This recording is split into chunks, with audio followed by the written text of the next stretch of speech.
To put it back to you, JP, he is shocked that like Cody has gone this well in WWE. Like we had the same conversation before he left, but since he's come back, like even more so, like you mentioned the Dusty stuff, but in every interview as well, he's putting over the fact that he's like, he's Triple H's boy. Like he's very much like, oh yeah, I broke the throne, but Triple H took it the right, he's taking it the right way. And there's a lot of parallels in our career, the way we both kind of came back from injury, like Triple H did that time when he had the 100 pounds of extra muscle and a blue jean jacket on. We all remember that angle. But like, he talks himself up like he's like, it's weird. He's walking this line now where like he is the company pick, but he's not a Vince McMahon company pick. He feels like a Triple H company pick. Like he appeals to all of the Triple H sensibilities. The grandiose Billy bullshit nature of Cody seems right up Triple H's street. Like, should we be shocked it's going this well? I mean, there's only so many weeks you can get away with. Oh, Dusty's my dad, and I've got a tear in my eye. As well as they did it this week, there's definitely going to come a point where it's like, okay, like we need to have like a story that isn't just Cody crying because his dad came up. But as far as like booking goes for Cody Rhodes, he's been protected, but he's been protected in a way that hasn't felt obnoxious yet, even if it has walked that line. Like they've just got him right. Why is it? That's the question. Why is this working so well compared to like some of the shite we got from the Codyverse in AEW? Like, how is this better like than what he was doing in AEW? Right now it is. I'd say one of two things. One, he got injured, so they didn't have a chance to fuck it up. It's like he came in, he was hot, he had a feud with Rollins, and then he was injured for ages with a very visible, serious injury, wrestling through it, which gave the credibility to the hardcore fans. Plus, at the same time, was like the kind of thing that the casual fan could go, oh shit, he's going to be out for ages. I gave a Seth Rollins match 4.5 stars, mate. It appealed to the hardcore fans. Absolutely, that match was the real life thing. Absolutely. So there was like an element of real credibility around that. Then when he came back, they booked the Rumble well for him. They had him in at number 30, so it was always like, it wasn't the fact he was going to get booed because they were expecting to see Sami Zayn. They booked that stuff later on for the end of the show, and that was good. There's still a novelty of Cody and different places that they're going to, so it's not like they've run through a load of markets in that time and it's just like the same fans seeing the same face and the same promo. You haven't got that yet. If we didn't have that 6 to 8 month period where he was out, it potentially is very different. He could have been in a feud with fucking Elias for all we know, or some other dross in the mid card. But they kind of avoided that fact, So we get to the point where he's a fresh face against Roman, which is a big thing. Like that's ultimately with Sami Zayn and with Cody. They've not been in this position with Roman Reigns. If Vince was there, we'd be talking about Brock.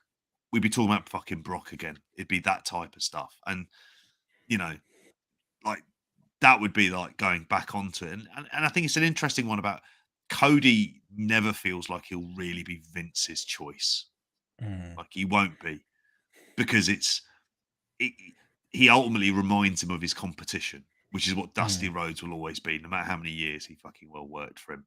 And he is trained as a WWE wrestler, as Simon mentions there. He goes, he's had his indie run. He's back where he belongs. People are saying no to him on there. That's the other big thing in all of this, is there's going to be times he says stuff, he pitches stuff, and they go, no. And there'll be a certain amount of creative freedom. We'll be like, no, this is how we do it.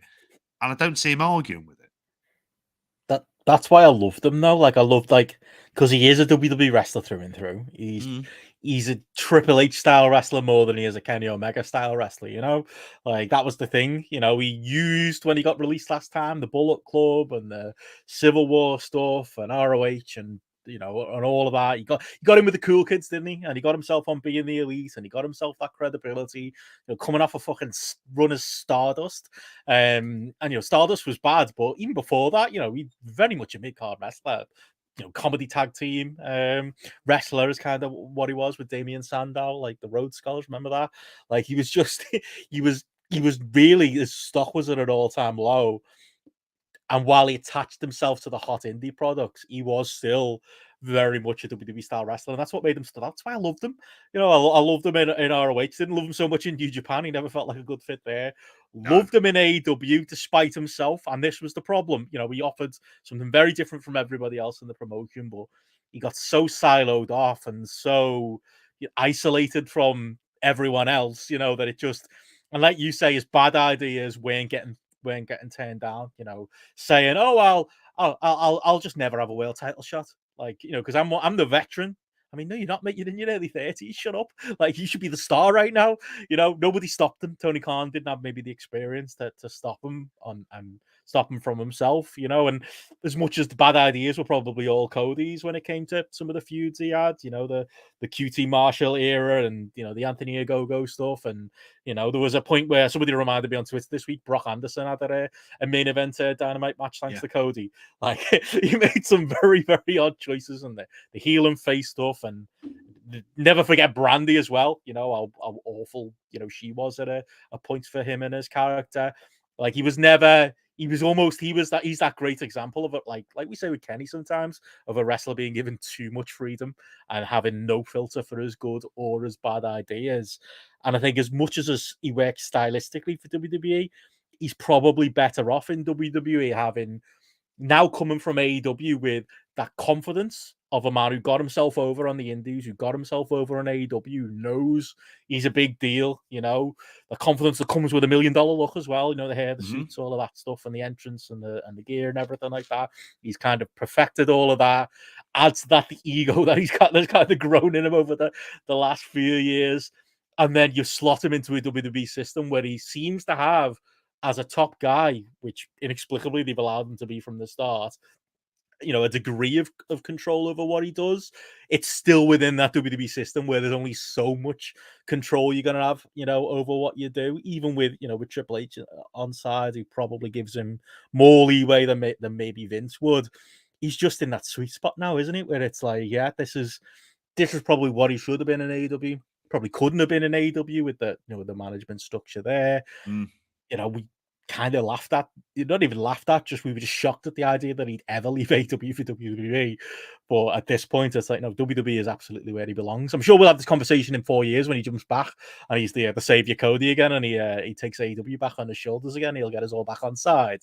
But this is where he should be. He's absolutely is. Again, Simon makes another great point in the chat. He fits the mold. The guy who leaves, says fuck you to WWE, and then comes back, and Vince is only happy to take him back because he's said fuck you. Like, it's just a perfect storm of things, isn't it? And it's you know, it's all those things that you say. They haven't had the chance to ruin him, so there is that. I am very curious what he does past a WrestleMania period where he can't bring up Dusty every week, and he can't have, you know, he's a fucking carny. Like, he can't have fake tears in his eyes every week. He can't, you know, talk about the, you know, his daughter's eyes every week.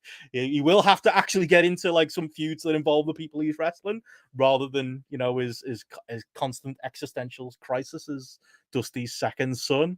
But right now, it's the perfect storm of things, and he comes across like the biggest star in the industry, and the biggest compliment you can give him is right now the crowd haven't turned on him, you know, even with a Sami Zayn, you know, right there, who's the perfect, you know, opposite to him, who isn't a WWE guy, who doesn't feel hand selected in any way, very much feels people selected.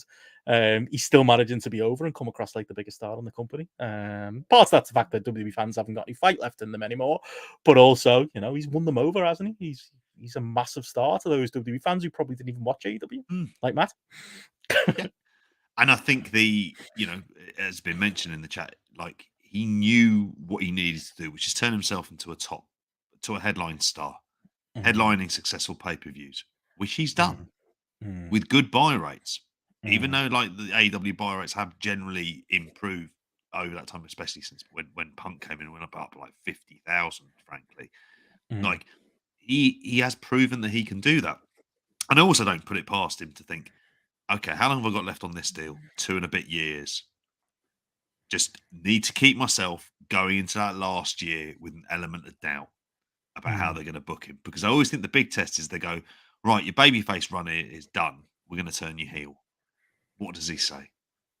Because then if WWF nail what could be, which I think is ultimately the bigger money or the bigger kind of Good point, feud yeah. stuff, him Maybe as a let them heel, turn on him. come SummerSlam time or something, you know, let that happen. Let them turn on him. And then at that point, fucking embrace it. And you've got I'd love him that. as mega heel going I'm against sold. it, which Might go to Detroit.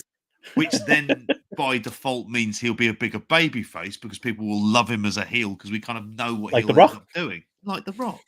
Like it Oh, is that kind of stuff. It's whether or not like you I don't think you're going to get with Triple H someone going, no, he's our Cena. We're never going to turn him. The obvious comparison point for all of his runs. But yeah, it's I love it. interesting. And I like love I it. I love say, JP's booking. Do that. Just follow what JP said. Hopefully Paul's listening. if you're in the, but he'll also be thinking about a possible like what his leverage for going back to AEW is, because he'll also be bigger returning back there. Yeah. Like there is all of this thing where he this has worked out well for him partly because there hasn't been a Vince about. That's the other big thing in this. Yeah. Vince would have fucking ruined it. He'd have had him in polka dots in no time and that shit. So that's I mean, quickly we'll move on, but like that segment on Raw last night was, I'm almost glad we cover this on a Monday. WWE had 2 killer segments in a week. Like, I don't think they're back, but that's kind of shocking. That's a shocking statistic. It was brilliant. He was great. Make fun of bringing up his dad stuff all the time, but like it felt, even if it's 2 Billy bullshitters, it felt believable that he made Paul Heyman kind of choke up a little bit. I'll love any segment on Monday Night Raw in the year of our Lord 2023 that can shoehorn in a Steve Corino mention. I'll always love that as well. But it felt this isn't a unique point. I've seen a few people kind of make the point, but he came across, as much as I loved him in AEW, a little bit phony. In WWE, it's kind of the reverse is true. Like yes, he's a phony, but he almost comes across real because the rest of it's so phony. And that segment, at least for that moment where it felt like he caught Heyman, came across real. And the 2 liars and liars who tell them, as you'll always say, JP. But like, Heyman leaning into that and leaning into that getting choked up stuff worked really well. Heyman, professional liar, professional carny, professional whatever, professional performer, use that for his material as well. And it led to just a really, really memorable 10 to 15-minute segments on Raw this week. Would you have it above or below the Sami segment with Roman? Because I heard there were a couple of my favorite journos said that the Sami segment on SmackDown had a pop that was unlike any we've ever heard in wrestling before. Never mind on a Wednesday most weeks. I was going to say, never happened before a hot crowd in wrestling, has it? It was great, don't get me wrong, but come on, calm down, lads. It shows you how brainwashed it really is. It's a big pop, and go, yes, a big pop on a WWE TV show. Like, I know it's a rarity. Let me introduce you to the concept of shit booking. That will then create the silence that you were wondering why you're not hearing at that point in time. So, I mean, I have to say for that segment, I did really like it. I probably like the Cody one more because it was more of a balancing act for what they actually had to do. It's just that I suppose ultimately this is a storyline, and I think this is the one snag that really in all of this is when he loses in Montreal. How do the crowd start reacting then? Yeah, at the point when they know he's not going to be in a Mania main event. At that point, you've really then got to position yourself to him and Owens versus the Usos as being a massive kind of big match with all the possible bells and whistles, and you've got to go epic on that one. I wonder how they get to that point with that, because you're right. Although at the same time, as we keep saying, the WWE fans have the fight in them these days. The people who would kick up a fuss are all watching AEW instead now. I think it's less of a risk, but it is a balancing act. Absolutely, you don't want it to feel secondary, do you? Either. I've got to be honest. Like I will, we're going to talk NXT in a minute, and I've got a couple of points like that on NXT. But on this Sami story, I do feel a little bit like. I think I should have said it more last week. As much as I loved the Rumble angle, and I thought it was, top 5. You could argue it's top 5 WWE angles of all time, or at least top 10. As far as reaction goes, that one did genuinely have a game changing kind of sound to it. It felt important. It was well built up too. My one criticism of that, and it was 90% praise and it was 10%. I kind of think the better story was Sami being turned on rather than Sami being the one to swing the chair, because that's very wrestling. And the actual better dramatic emotive story is that Sami was loyal to a fault to the end. And maybe you can still have, he's, he realizes what's happened to Owens is wrong, and he has to make up for himself. But the fact that they had Sami swing that chair, I did think was a bit of a negative, as opposed to just the story of Roman turning on him. And I feel stronger about that on SmackDown. Again, don't get me wrong, killer segment, still love the story overall, but I still got that feeling in my gut there. Oh, Sami's back already. Oh, and Sami's on the offense already. Like, I would have loved, I guess the timeline doesn't work for it, like a month of Sami licking his wounds until he finally comes back and, saves somebody from Roman.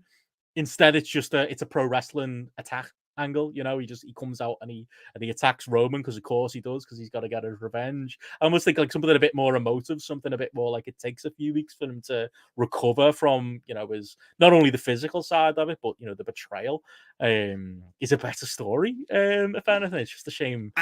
Yeah, they haven't, despite the fact the story's taken like 2 years to tell, they found themselves without the time to do that with 3 weeks to go to a pay-per-view. So they're just fucking were slap bang in it, and the match has already been announced, like less than a week after the Rumble. Sami and Roman at Montreal's official. Like, I am a little bit like, as much as 80-90% of me loves it, there's that niggler percent that's like, you could tell a story even better. That's the thing that bothers me is that you will then start to wonder, are they going to nail the landing? Which is the crucial thing. You tell this story right, Roman loses nothing, and Sami Zayn is a big underdog baby face with which you can go with, who has that kind of Daniel Bryan style crowd connection that they've wanted, even though when they did have it, they didn't want it, and they kind of did their best to reject it. You'd actually have that again. And that's why going to the Elimination Chamber is, see, after, as long as the angle is in terms of 2 years, there's still not a reason to rush the ending, which is kind of what this is. Although they'll say it isn't the ending and it's going to go into Mania. I think Rhiann's prediction where Jey Uso ends up interfering to help Roman Reigns win, and then that is the thing that builds to the kind of pay-per-view, builds to Mania, I should say, with him and Owens versus the Usos. I could see that being the direction. That's still not creatively fulfilling, because ultimately what you want to see is Sami Zayn getting one over on Roman Reigns, and that's not what we're going to be getting. And again, I think it's, you get people invested, you get that kind of crowd reaction. How do they then react when it's Sami Zayn? They see, well, he's been screwed out of, he hasn't beaten Roman Reigns. We want to see him get that proper kind of big stage moment, and you don't give it to them. So that would be the only kind of detour, the only kind of concern I have primarily about that. But yeah, I mean, fair enough.